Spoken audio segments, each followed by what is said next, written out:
Okay, same thing as like what I did a second ago. I just wanted to break it up in case y'all were breaking up your time, or maybe you already understood that chart by looking at it and you just needed help with this, or vice versa. So I made 2 videos.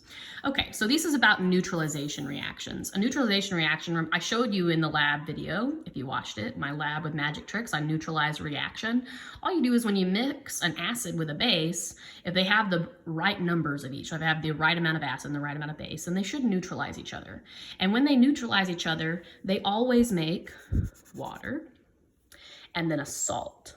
So a salt is just a metal with a non-metal. That's what a salt is. So it's an ionic compound, a metal with a non-metal bonded. Now this isn't like a non-metal compound, that's a polyatomic ion, but still, it's metal with the non-metal compound, it makes a salt and water. That is always what occurs for neutralization reactions. But let's go over this real fast. So the reason why this is a base is because it ends in OH. Bases end in OH. Easy. This has, well, I guess I'll save that one for last. This one starts with a hydrogen. Well, acids, in naming rules, start with a hydrogen. So that was why it's an acid. This one doesn't end in OH, and it doesn't begin with an H. That means it's not any of those, but it is a metal with a non-metal, which I just told you was a salt. So a salt is right there. I don't know why there's an I.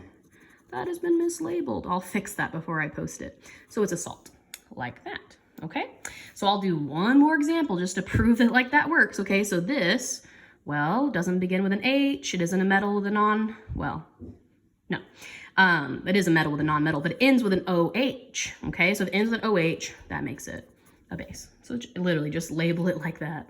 If you label your top, you won't forget. Ends in an OH, it's a base. Begins with an H, it's an acid. If it has a metal and non-metal, and that's it, doesn't have these other 2 things, then it's a salt. Okay, let's do the neutralization reaction. So this one's done for you, but you haven't balanced it yet. So I'm gonna kind of leave that one blank and do this one full out for you. So what you're gonna see is when I mix, this is a base because it ends in an OH, with this acid, I know it's an acid because it starts with an H, they're going to always make water, okay? So this basically, this H and this OH are gonna come together. We're gonna, instead of writing HOH, we're gonna write it as H2O because it's 2 H's and an O. So I'm just gonna go ahead and write that like so. And then what's left over? Those things I just used to make water, well, what's left? The K and the F. They're what's left. Now, metals are always written first, so that's gonna put potassium first. It was first over here, still is. Fluorine was written second, and it still is. So like that. Now I do have to make sure that they're balanced. So if I looked at my periodic table, it would have a +1 for potassium. You can look these up, or I'll post another periodic table with this assignment that has the charges written above it. And fluorine has a -1. Well, +1 -1 already equals 0, so I actually don't need to crisscross them. They're fine the way it is. So this is almost done. We're just supposed to balance it, okay? So I'm gonna balance it now. Remember, when we're balancing, you just write out everything that you have. I have a K, I have an O, an H, and an F. Over here, I wanna keep that same order, K, O, H, and F. And then you write what you have to start with. So over here, I have 1 potassium to start with. I have 1 oxygen to start with. I have 2 H's because they're in different parts. So I have 2 H's and I have 1 F. Now over here, I have 1 K, I have 1 O, I have 2 H's, and I have 1 F. Well, look at that. It's already balanced. That one's balanced as is. It's done. Sometimes that's all you have to do. Okay, so I'm gonna do one more for you, and then you literally just need to do this one for me. That's it. I want you to do one on your own, okay? Actually, I'm gonna do this one. I want you to do this one on your own because it's a little easier. So I'm gonna do the harder one for you. So just watch this video, watch me go through it, and you'll have the answer. So here we go. So like I said before, we're gonna join the H and the OH. We're gonna join those acids and base parts, and it's gonna make water, okay? So they're gone. What's left over is strontium and PO4, which is phosphate. So strontium and PO4. How do you know which one goes first? Well, I mean, you could just look at what you have already. Strontium was written first, PO4 was written second, it still is. So now, like I did before, I have to make sure that they have the right charges. So I know that strontium is a +2, and I know that PO4 is a -3. Those do not balance. +2 -3 is not balanced, so I'm gonna have to crisscross those. So the 2 comes down here, and the 3 comes down here. Now that looks kind of sloppy, so I am going to erase it so you can see the final product.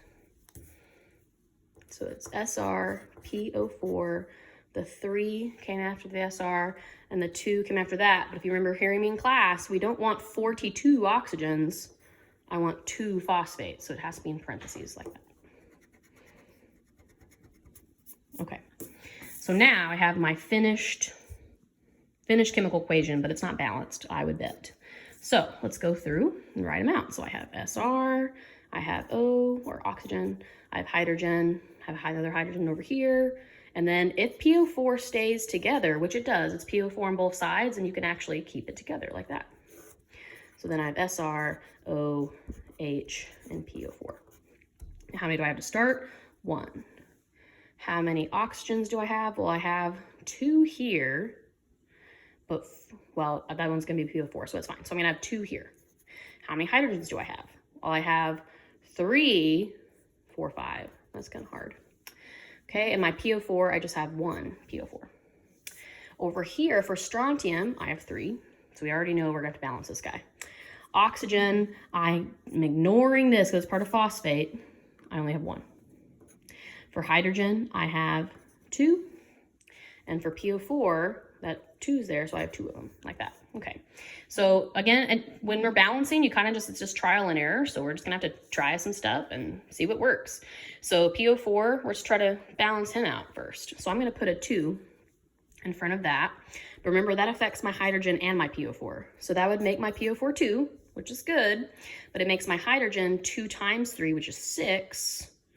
And the 2 already had 7, 8. So now I have 8 hydrogens. Okay.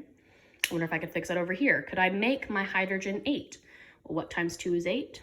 4. So 4 times 2 does fix this to 8, but changes my oxygen to a 4. Like that. Okay. So how many oxygens over here do I have? I have 2 only. So that does not match. Okay. Could I bring up my oxygen number? I'd have to put a 2 in front of it. If I put a 2 in front of it, that changes my strontium to a 2, which I know I don't want. And it brings my oxygen to a 4, which I did want, but it brings my hydrogen to a 4. And then the 6 I already had, so it brings it to a 10. That kind of messed everything all up. So we know that's not gonna work. So let's see.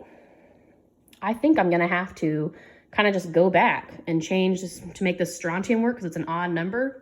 I'm either going to have to make it even, or I'm going to have to make this 3, which that might actually work. So let's try that. So we're going to put a 3 there, and that'll make my strontium a 3, and that'll make my oxygen 3 times 2, which is 6, and my hydrogen a 3 times 2, which is 6, plus the 6 I already had. So that's 12. Okay. Can I make my oxygen 6 over here? The only way to do that is to put a 6. Well, 6 times 2 is 12. There we go. Starting to work, I think. 6 times the 1 is 6. Yes, 3. Oh, I did it. Okay, so that's why I did this one for you. This one's a little more difficult. This one will not be anywhere near that difficult. Okay. All right. There you go. There's your answer. Have a blessed week.